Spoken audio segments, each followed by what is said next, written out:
Hello student, good morning. आज हम आप लोगों को डायरेक्ट एंड इनडायरेक्ट नरेशन यानी जो कि जिसका पहला पार्ट हमने आपको पिछले वीडियो में दिया था, उसी का सेकंड पार्ट मतलब उसी का अगला भाग, क्योंकि डायरेक्ट और इनडायरेक्ट में तो काफ़ी सारे वीडियो बन जाएंगे। करीब अभी तो शुरुआत हुई है, तो शुरुआत वाले वीडियो में मैंने उसको बताया था डायरेक्ट और इनडायरेक्ट के बारे में कि क्या होते हैं डायरेक्ट और इनडायरेक्ट। कहने के लिए सब लोग बहुत आसान लगता है कि डायरेक्ट और इनडायरेक्ट सेंटेंस बनाना है, ये करना है, लेकिन उसकी वास्तविक परिभाषा यही है कि जो कोई चीज़ कही जाती है, कोई बात, उसको हम दो तरीके से लिखते हैं। एक होता है डायरेक्ट नरेशन और एक होता है इनडायरेक्ट नरेशन।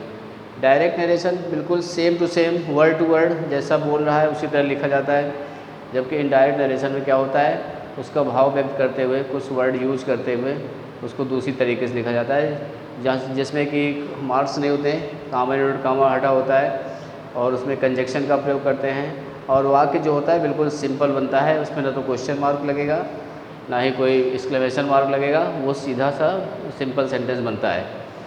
तो पहले वीडियो हमने इसके बारे में जिक्र कर लिया था, और इसके बाद हमने आपको बताया था असर्टिव सेंटेंस के बारे में कि यहाँ पर assertive sentence, interrogative sentence, imperative sentence, optative sentence, exclamatory sentence, इनका आपको पढ़ाया जाएगा आगे आगे आगे क्रम से। तो जो पहला पार्ट था असर्टिव सेंटेंस, असर्टिव सेंटेंस की मैंने पहचान बताई थी। असर्टिव सेंटेंस इसको हम अफर्मेटिव प्लस निगेटिव भी कह सकते हैं, यानी अफर्मेटिव होता है और निगेटिव होता है। अफर्मेटिव सेंटेंस ऐसा नहीं कह सकते कि मतलब ये वाक्य अफर्मेटिव ही होगा, निगेटिव नहीं होगा। अगर निगेटिव सेंटेंस भी है तो भी हम उसको असर्टिव में ही बोलेंगे। इसको जब हम डायरेक्ट बनाना शुरू किए, पहले तो हमने आपको डायरेक्ट के पार्ट्स बताए। डायरेक्ट स्पीच के दो पार्ट होते हैं, एक रिपोर्टिंग वर्ब होता है और एक रिपोर्टेड स्पीच होता है। रिपोर्टिंग वर्ब जो होता है इन्वर्टेड कामा बाहर होता है, और जबकि रिपोर्टेड स्पीच कहाँ होता है, इन्वर्टेड कामा के अंदर। इसके बाद हमने जब चेंज करना शुरू किया तो बताया कि अगर रिपोर्टिंग वर्ब प्रेजेंट टेंस में है या फ्यूचर टेंस में है तो वहाँ पर हम रिपोर्टेड स्पीच की क्रिया के टेंस में हम परिवर्तन नहीं करेंगे। बिल्कुल स्पष्ट रूप से ध्यान रखिए कि रिपोर्टेड स्पीच की क्रिया के टेंस में हम परिवर्तन नहीं करना है अगर हमारी पहली क्रिया प्रेजेंट या फ्यूचर टेंस में है, यानी रिपोर्टिंग वर्ब। आप सबको पता है रिपोर्टिंग वर्ब जो इन्वर्टेड कामा बाहर होती है। इसके बाद हमने बताया कि अगर मान लीजिए अगर मान लीजिए रिपोर्टिंग वर्ब पास्ट टेंस में है या सेट लगा है या सेट टू लगा है, तो वहाँ पर हम कुछ परिवर्तन होते हैं, और वो परिवर्तन हमने आपको बता दिए थे कि क्रिया फर्स्ट फॉर्म में है तो सेकंड फॉर्म कर देंगे, सेकंड फॉर्म है तो हेड लगा थर्ड फॉर्म कर देंगे, डू डज लगा है तो डू डज को हटाकर क्रिया का सेकंड फॉर्म करेंगे, डू नॉट है या डज नॉट है तो वहाँ पर डिड नॉट का प्रयोग कर देंगे। इस तरह से काफ़ी चेंजेस हमने बता दिए थे पहले वीडियो में। जिन्होंने ना देखा हो पहले फर्स्ट पार्ट इसका देख लीजिए तो आपको क्लियर समझ में आ जाएगा। अब आज हम आपको बताते हैं कुछ परिवर्तन, ऐसे परिवर्तन जो कि हमें करने होते हैं। पहली बात तो कुछ निकटता सूची, निकटता प्रकट करने वाले शब्द हैं। निकटता प्रकट करने वाले शब्द होते हैं जिन्हें हम परिवर्तित करते हैं। जैसे मान लीजिए दिस लगा हुआ है तो दिस को हम दैट में बदल देंगे। इसी का प्लूरल होता है दीज, तो उसको हम दोज में बदल देंगे। इसके बाद मान लीजिए हियर लिखा हुआ है तो हियर को हम देयर कर देंगे। नाउ लिखा हुआ है तो नाउ को हम देन में बदल देंगे। इसी प्रकार से एगो लिखा हुआ है, एगो को हम बिफोर कर देंगे। इसके बाद जैसे टुडे लिखा हुआ है तो टुडे को हम चेंज कर देंगे दैट डे में। इसी प्रकार यस्टरडे लिखा हुआ है तो यस्टरडे को क्या बदल देंगे, the previous day, the previous day, the previous day, या द डे बिफोर। इसके अलावा अगर मान लीजिए टुमारो लगा हुआ है तो इसको बदल देंगे द नेक्स्ट डे। इस तरह से हम कुछ वर्ड बदलेंगे। कहीं कहीं पर कुछ कंडीशन में हम कम का गो भी कर देते हैं, इसको भी ध्यानपूर्वक बनाया जाएगा। तो ये कुछ शब्द ऐसे हैं जो कि निकटता प्रकट करते हैं जिनको हमें चेंज करना होता है। दिस का दैट कर दिया, दीज का दोज कर दिया, हियर का देयर कर दिया, नाउ का देन कर दिया, एगो का बिफोर कर दिया, टुडे का दैट डे कर दिया, यस्टरडे का द प्रीवियस डे कर दिया, टुमारो का द नेक्स्ट डे कर दिया, और कहीं कहीं पर कम का गो भी हो जाता है, इसको भी हमें ध्यान रखना है। तो ये कुछ शब्द ऐसे थे जिनको हमें बदलना था। इसके बाद आते हैं, इसका प्रयोग कर लेते हैं। जैसे ही said to me, comma note comma, I will go to Kanpur, I will go to Kanpur tomorrow. जैसे ये वाक्य हो गया तो ही सेड टू लिखा हुआ है, क्या हो जाएगा टोल्ड, फिर मी लगा दिया, इन्वर्टेड कामा हटाकर कंजक्शन ग्रुप में दैट का प्रयोग कर दिया। अब ये फर्स्ट पर्सन है, इसको हम रिपोर्टिंग स्पीच रिपोर्टिंग वर्ब के सब्जेक्ट के अनुसार बदल देंगे। यहाँ पर क्या हो जाएगा, ही विल का वुड हो जाएगा, फिर गो लिखा रहेगा, टू कानपुर, और टुमारो का the next day, the next day, ये हमारा बन गया। यानी टुमारो को हमने द नेक्स्ट डे में बदल दिया। तो ऐसे ही जितने शब्द हमने बताए हैं उनको हमें परिवर्तन करना है। जब हम नरेशन चेंज करेंगे यानी डायरेक्ट बनाएंगे तो उन शब्दों को हम बदल देंगे। इसके बाद आते हैं अगले नियम में।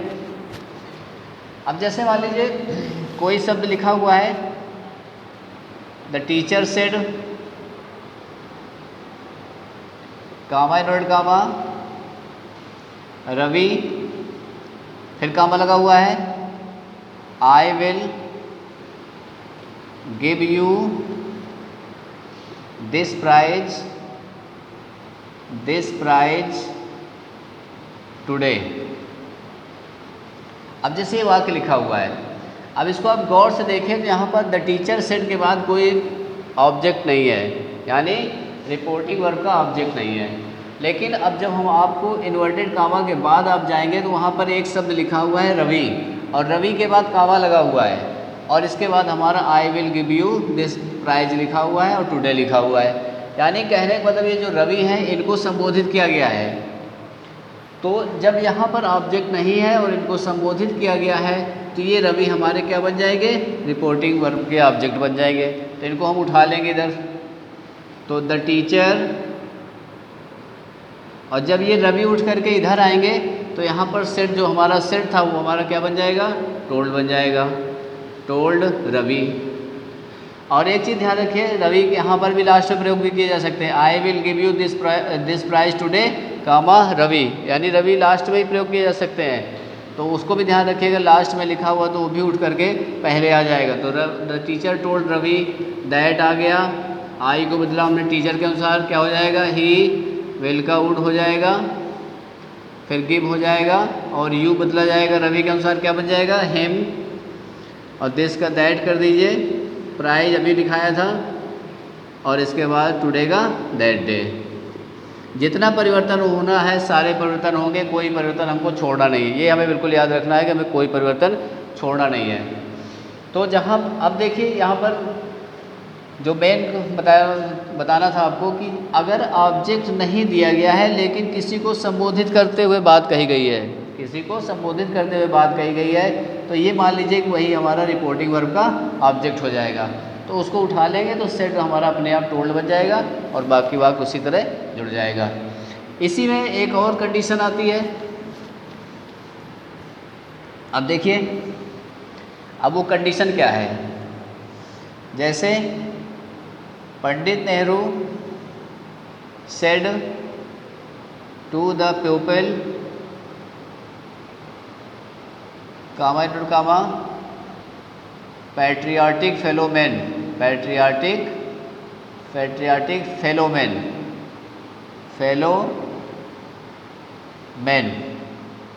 इसके बाद कामा लगा हुआ है, patriotic fellowmen, I am a dutiful son of mother India, I am a dutiful son of mother India. Inverted comma बंद हो गया, फुल स्टॉप लग गया। अब यहाँ पर देखिए कंडीशन है, यहाँ पर कह रहा है कि Pandit Nehru said to the people patriotic fellowmen, I am a dutiful son of mother India. अब यहाँ पर देखिए, यहाँ पर सेट के बाद सेट टू के बाद द प्यूपिल लिखा हुआ है, यानी आपका ऑब्जेक्ट यहाँ पर दिया हुआ है। और इसके बाद यहाँ पर क्या लिखा हुआ है, पैट्रियाटिक फेलोमैन, देशभक्त साथियों। अब ये देशभक्त साथियों किसके लिए आया हुआ है, लोगों के लिए आया हुआ है। तो यहाँ पर दो ऑब्जेक्ट हो गए आपके, कितने ऑब्जेक्ट हो गए, दो ऑब्जेक्ट, क्योंकि हमारा वाक्य कहाँ शुरू है, हमारा वाक्य है I am a dutiful son of mother India, इतना वाक्य है। और ये संबोधन किया गया है लोगों को, यानी यहाँ पर आपके पास दो ऑब्जेक्ट हो गए। अब हम यहाँ पर जो हमारा पहला रूल हमने यहाँ पर कॉलम में लिखे हुए हैं अलग से टॉपिक टाइप में, वो है टर्म ऑफ एड्रेस, यानी यहाँ पर हमको एड्रेसिंग का प्रयोग करना है। अब आपको एड्रेसिंग कैसे प्रयोग करेंगे, ये कंडीशन आप ये समझ लीजिए कि एड्रेसिंग का प्रयोग कब करेंगे, जब हमारे पास सेट के बाद ऑब्जेक्ट भी लगा हो और उसी को कुछ शब्दों से संबोधित भी किया गया हो, यानी डबल ऑब्जेक्ट हो जाएंगे, तो वहाँ पर हम एड्रेसिंग का प्रयोग करेंगे। एड्रेसिंग का प्रयोग करते समय हमें ध्यान रखना पड़ेगा कि सबसे पहले हम इसका प्रयोग करेंगे एड्रेसिंग। एड्रेसिंग का क्या मतलब होता है, संबोधित करते हुए। तो एड्रेसिंग के बाद हम मेन ऑब्जेक्ट लगाएंगे। मेन ऑब्जेक्ट कहाँ होगा, सेट टू के बाद मेन ऑब्जेक्ट। इसके बाद आप एज लगा दीजिए, एज के बाद जो एड्रेसिंग वर्ड है जिससे संबोधित किया गया है, एड्रेसिंग वर्ड्स, ये हो गया। इसके बाद आप सब्जेक्ट लगा दीजिए, पहला है रिपोर्टिंग वर्ब का सब्जेक्ट। इसके बाद आप सेट लगा दीजिए, अब यहाँ पर टोल्ड की भी आवश्यकता नहीं क्योंकि हमारा ऑब्जेक्ट अलग हो गया है। फिर दैट लगा दीजिए और फिर बाकी वाक्य जैसे आप बदल रहे हैं उसी तरह बदल करके आप उसमें जोड़ दीजिए। तो ये आपका टर्म ऑफ एड्रेस का नियम है। टर्म ऑफ एड्रेस में सबसे पहले आप एड्रेसिंग का प्रयोग करेंगे। एड्रेसिंग के बाद मेन ऑब्जेक्ट, मेन ऑब्जेक्ट जो सेट टू के बाद लगा होगा। फिर अपनी तरफ से एक वर्ड यूज करेंगे एज, यानी इन शब्दों से संबोधित करते हुए, यानी फला को संबोधित करते हुए इन शब्दों से उसने कहा, इस तरह से बनता है वाक्य। तो अब हम इस वाक्य को बनाते हैं। देखिए, सबसे पहले हम क्या ले आएंगे, एड्रेसिंग। ध्यान से देखिए, समझ में आ जाएगा, बहुत ज़्यादा कठिन नहीं है। एड्रेसिंग के बाद इसमें क्या लिखा है, मेन ऑब्जेक्ट। मेन ऑब्जेक्ट हमने बताया सेट टू के बाद जो लगा रहता है, तो एड्रेसिंग द प्यूपिल, एड्रेसिंग द प्यूपिल। फिर क्या लिखा हुआ है, एज, तो एज लगा दीजिए। फिर एड्रेसिंग वर्ड्स, जिन शब्दों से संबोधित किया गया है, यानी पैट्रियाटिक फेलोमैन, पैट्रियाटिक फेलोमैन, ये हमारा बन गया। इतना हो गया। अब हम मुख्यकर्ता ले आएंगे। कौन ले आएंगे, पंडित नेहरू। फिर सेट लगा देंगे और फिर दैट लगा देंगे। अब हमारा वाक्य हमारा आ गया। आई को बदल दिया हमने कर्ता के अनुसार, ही। फिर was a dutiful son of mother India, sun of mother India, ये हमारा बन गया इनडायरेक्ट। तो इस तरह से जहाँ पर कंडीशन पहले समझ लीजिए, जहाँ पर ऑब्जेक्ट है लेकिन उसको और किसी शब्दों से भी संबोधित किया गया है, तो वहाँ पर हम एड्रेसिंग का प्रयोग करेंगे। आपको आपकी स्क्रीन पर ये एड्रेसिंग का रूल लिखा हुआ है, आप इसको नोट कर लीजिए। आपको बिल्कुल क्लियर स्पष्ट रूप से समझ में आ जाएगा कैसे बनाना है और बिल्कुल आसान तरीके से आपका ये बन जाएगा। इसी तरह से एक उदाहरण और देख लीजिए इसी में। अब जैसे लिखा हुआ है, mother said to her son, comma, naughty boy,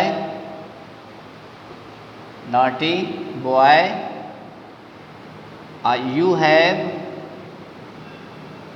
have been fighting again, तुमने फिर से लड़ाई की। You have been fighting again, माँ ने अपने बच्चे से कहा कि शैतान लड़के तुमने फिर से लड़ाई शुरू कर दी।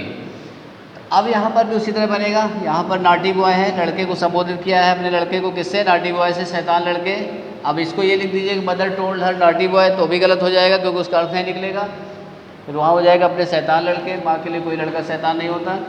तब यहाँ पर हम क्या करेंगे, एड्रेसिंग, टर्म ऑफ एड्रेसिंग का प्रयोग करेंगे। एड्रेसिंग, फिर हर सन, फिर एज, फिर नॉटी बॉय और इसके बाद मदर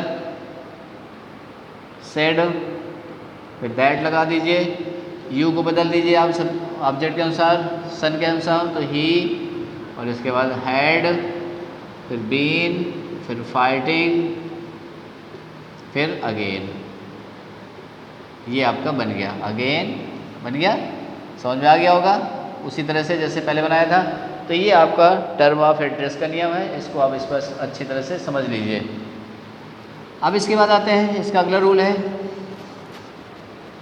अगर मान लीजिए वाक्य में वेल, नरेशन यानी कि रिपोर्टेड स्पीच में जैसे वेल शब्द लगा हुआ है, वेल या यूसी, यूसी, अब जैसे ये वर्ड लगे हुए हैं इनका कोई अर्थ नहीं होता है तो इनको हम अपनी तरफ से हटा देते हैं, यानी वेल और या यूसी का प्रयोग है तो वहाँ पर इन शब्दों को हम क्या करेंगे, नरेशन बनाते हुए हटा देंगे। जैसे वाक्य लिखा है, my mother said, my mother said, comma note comma, well Ram, और कामा लगा हुआ है फिर से, और आगे लिखा हुआ है वाक्य में, I shall give you a prize, I shall give you this book, I will give you this book. जैसे ये लिखा हुआ है तो इसको जब हम बनाएंगे तो माई मदर, अब यहाँ पर वेल हट जाएगा तो राम बचेंगे, राम उठ करके इधर आ जाएंगे, तो टोल्ड, फिर राम लिख दिया, फिर दैट, आई को बदलेंगे मदर के अनुसार क्या हो जाएगा, सी, वेल का उड हो जाएगा, फिर गिव आ जाएगा, और यू बदलेंगे राम के अनुसार तो हिम हो जाएगा, और दिस का दैट बुक हो जाएगा। हर नियम को याद रखिए, नरेशन सरल लगेगा, अगर भूल जाएंगे तो फिर दिक्कत पड़ जाएगी, इसलिए हर नियम को याद रखें। तो यहाँ पर जहाँ पर वेल या यूसी का प्रयोग है तो वहाँ पर इन शब्दों को हम हटा देंगे और कुछ नहीं करना, इसमें नया कोई कुछ नहीं जोड़ना है। तो अब आगे, अब देखिए जैसे मान लीजिए इन्वर्टेड कामा के बाद इफ़ लगा हुआ है, यानी जो आपका रिपोर्टेड स्पीच है उसमें अगर इफ़ से वाक्य शुरू है तो ये कंडीशन आपको देखनी है कि इफ़ के बाद अगर मान लीजिए आपका कंडीशनल सेंटेंस में ये होते हैं, यानी कंडीशनल सेंटेंस अगर लगा हुआ है तो हम दैट और इफ़ एक साथ प्रयोग नहीं करेंगे, समझिए ना, ये आपको ध्यान रखना है क्योंकि दोनों कंजक्शन है, तो दैट के साथ इफ़ का प्रयोग नहीं किया जाएगा। क्या करेंगे अब हम, तो जो क्योंकि कंडीशनल सेंटेंस में दो सेंटेंस होते हैं, परफेक्ट है, आपको बताया था हमने, एक वीडियो में बनाया था कंडीशनल सेंटेंस में, बताया था हमने आपको। तो जो हिस्सा इफ़ वाला है उस भाग को हम पीछे ले जाएंगे और आगे पीछे वाले भाग को उठा लेंगे ऊपर, यानी दैट के बाद उसको जोड़ देंगे, तो हमारा वाक्य बन जाएगा, हमारा वाक्य बन जाएगा और हमारा अर्थ भी निकल आएगा और इफ़ और दैट का मिलन भी नहीं हो पाएगा, यानी दैट और इफ़ को एक साथ प्रयोग नहीं कर सकते। देखिए जैसे लिखा हुआ है, the teacher said to me, comma inverted comma, if you do not work hard, comma you will fail. अब जैसे ये वाक्य लिखा हुआ है तो पहले तो अपना काम कर लीजिए, द टीचर सेड टू को टोल्ड कर देंगे, फिर मी लिख देंगे और इसके बाद क्या आ जाएगा, दैट लगा देंगे। अब यहाँ पर देखिए एक वाक्य है, if you do not work hard you will fail. अब हमको यहाँ पर क्या करना है, यू विल फेल, जो दूसरा हिस्सा है उसको उठाकर पहले ले आएंगे, यू विल फेल को बनाएंगे, मी के अनुसार क्या हो जाएगा, यू चेंज करेंगे ऑब्जेक्ट के अनुसार, सेकंड पर्सन है तो आई वुड फेल हो गया, ये हिस्सा पहले आ गया।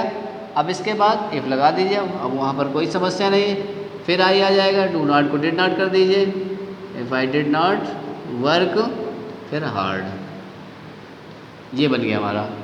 तो जहाँ पर ये कंडीशन आ जाए वहाँ पर आप वाक्य को चेंज कर दीजिए, यानी जो बाद वाला हिस्सा उसको पहले ले आइए और इफ़ वाला हिस्सा बाद में भी यूज़ कर लीजिए, तो हमारा बन जाएगा। लेकिन मान लीजिए जैसे इफ़ के बाद हमारा यानी इन्वर्टेड कामा लगा हुआ है, इफ़ लगा हुआ है, और इफ़ के बाद हमारा वाक्य कैसा है, इमेजिनेटिव, यानी इमेजिनेशन सेंटेंस है, कोई काल्पनिक वाक्य है, काल्पनिक वाक्य है, तो वहाँ पर हम दैट के साथ इफ़ का प्रयोग कर सकते हैं। दैट के साथ इफ़ का प्रयोग वहाँ पर हम कर सकते हैं। देख लीजिए जैसे इसको भी, he said comma note comma if I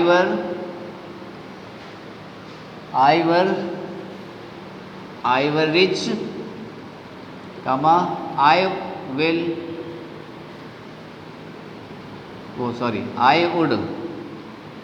would help you. अब जैसे ये वाक्य है, आई वर रिच, आपको इसकी पता है पहचान, इमेजिनेटिव सेंटेंस, आई ही सी के साथ वर्ब सहायक क्रिया का प्रयोग करते हैं, और यहाँ पर वुड का प्रयोग होगा तो वो इमेजिनेटिव सेंटेंस यानी काल्पनिक सेंटेंस होगा। अब जब बनाएंगे तो ही सेड, फिर दैट लगा देंगे और यहाँ पर इफ भी लगा रहेगा, और आई को बदल देंगे ही वर, या यहाँ पर हैड बीन भी का प्रयोग कर सकते हैं, जैसे काल्पनिक है चाहे तुम ना बदले तो भी काम चल जाएगा।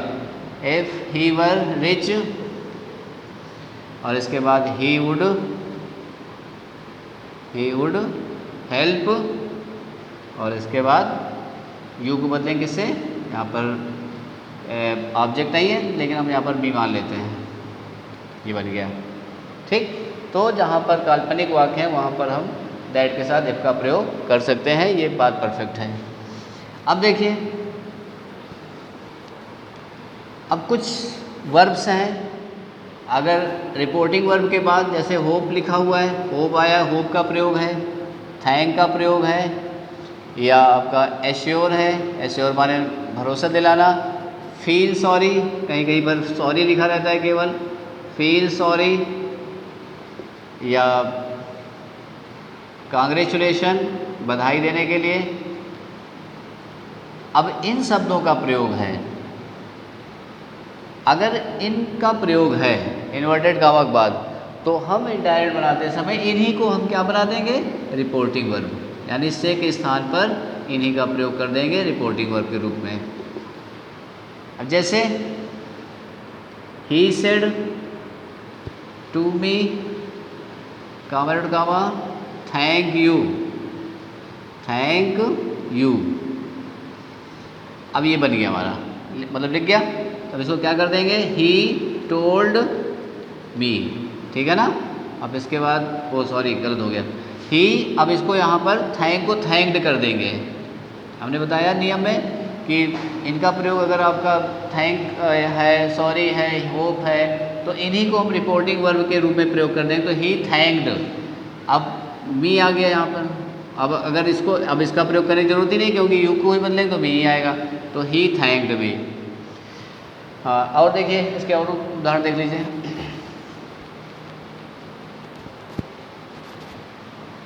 जैसे ही said comma dot comma I hope my friend will come today. अब जैसे ये वाक्य लिखा हुआ है, तो अब हम यहाँ पर होप लिखा हुआ है, तो इसी को पहले क्रिया बना देंगे, ही होप्ड, दैट लगा दीजिए। अब दैट यहाँ इसलिए लगेगा क्योंकि हमारे पास सब्जेक्ट है, माई फ्रेंड को क्या करेंगे, हिज फ्रेंड विल का वुड हो जाएगा, और इसके बाद कम, और टुडे का दैट डे, ये बन गया हमारा। तो और देख लीजिए, जैसे वाक्य है,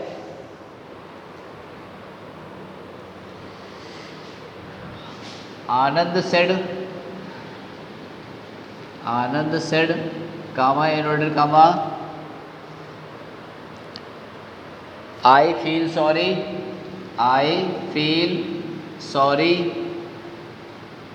फॉर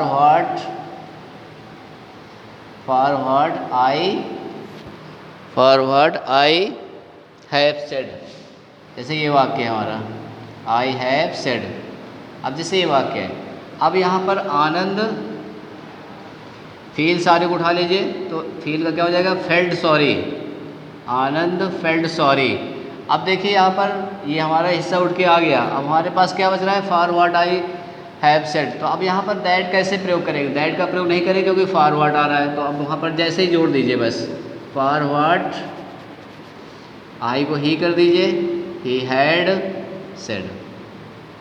तो जहाँ पर एबीएम को ध्यान रखना है कि अगर असर्टिव सेंटेंस है तो कंजक्शन दैट का प्रयोग तभी करेंगे जब उस वाक्य में हमारे पास फुल सेंटेंस हो, सब्जेक्ट हो, सहायक क्रिया हो, क्रिया हो, अन्यथा वहाँ पर दैट का प्रयोग नहीं करेंगे।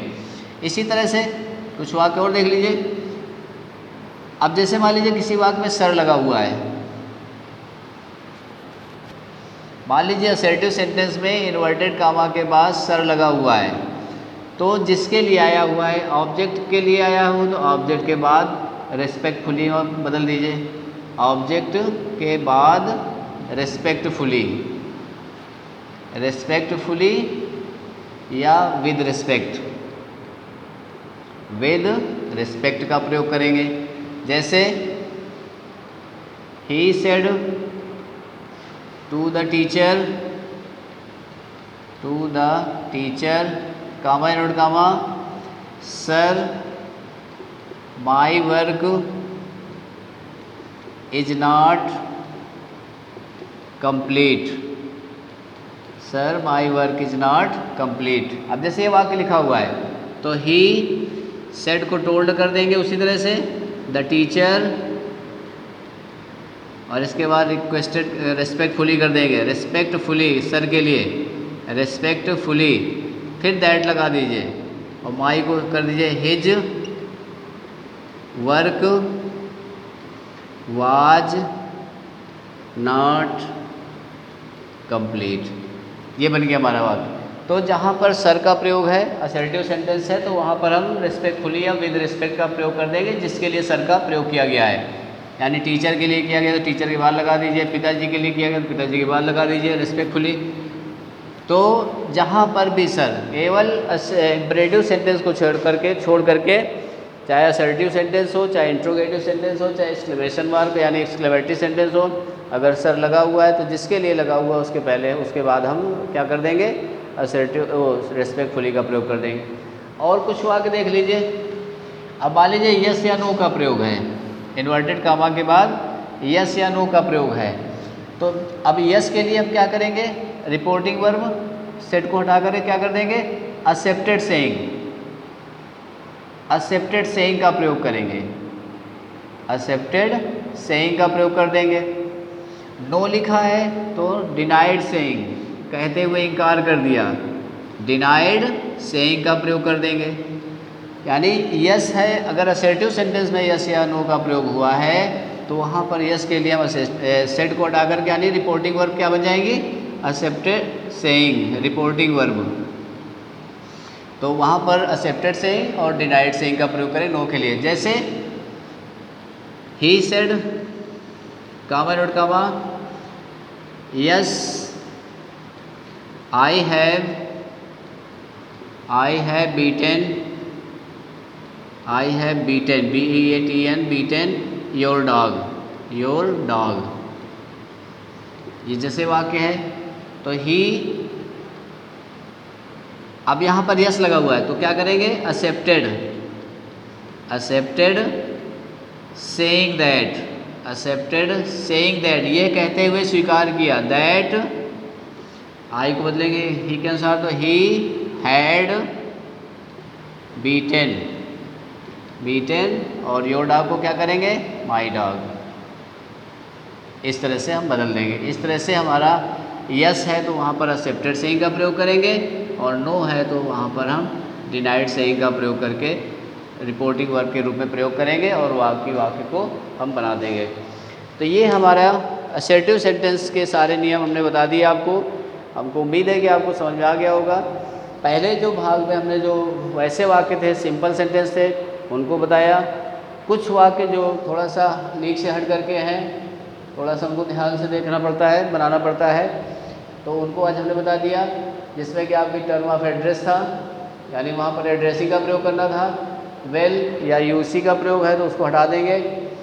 इफ़ का प्रयोग है तो वहाँ पर इफ़ की कंडीशन हमने बता दी कि अगर नॉर्मल कंडीशनल सेंटेंस है तो वहाँ पर हम इफ़ का प्रयोग नहीं करेंगे दैट के साथ। लेकिन अगर इमेजिनेटिव सेंटेंस है, काल्पनिक वाक्य है, तो वहाँ पर दैट के साथ हम इसका प्रयोग कर सकते हैं।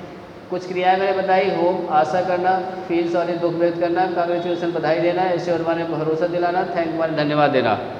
ये ऐसी क्रियाएं हैं अगर इन रिपोर्टेड स्पीच में प्रयोग हुई है तो इनको उठा करके हम रिपोर्टिंग वर्ब बना करके कंडीशन के हिसाब से दैट का प्रयोग करेंगे।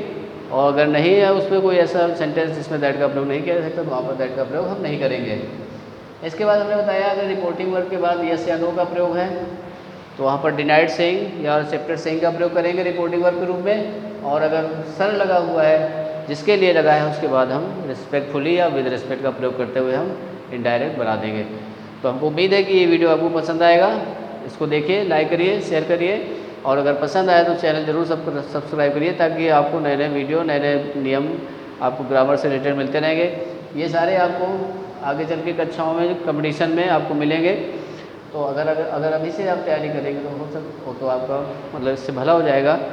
और इसीलिए हम आपसे मतलब कह रहे हैं कि अगर आपको पसंद आया हो तो आप इस चैनल को सब्सक्राइब करिए।